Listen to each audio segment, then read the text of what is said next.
ಡಾಗಿಗೆ. ಈಗ ಅದೊಂದು ಡಾಗಿನ ಕಥೆ ಹೇಳೋಣ ಆಯ್ತಾ. Once a dog was crossing the brook with a bone in his mouth.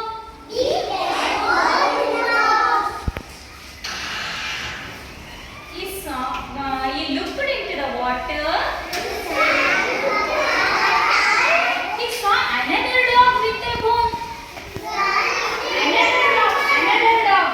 ಇನ್ನೊಂದು ನಾಯಿನ ನೋಡ್ತು ನೀರೊಳಗೆ. He saw another dog with a bone.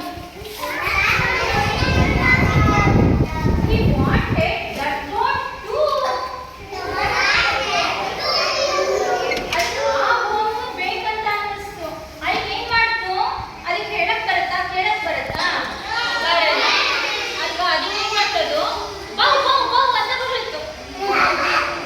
ಈ ಬಾರ್ಗಳು ಬೌ ಬೌ ಬೌ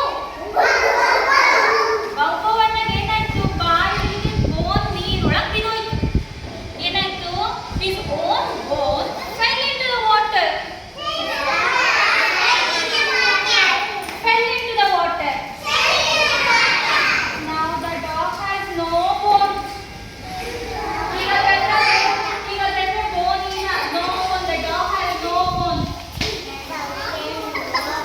ಅವಾಗ ಅದಕ್ಕೆ ಗೊತ್ತಾಯ್ತು never to be greedy again.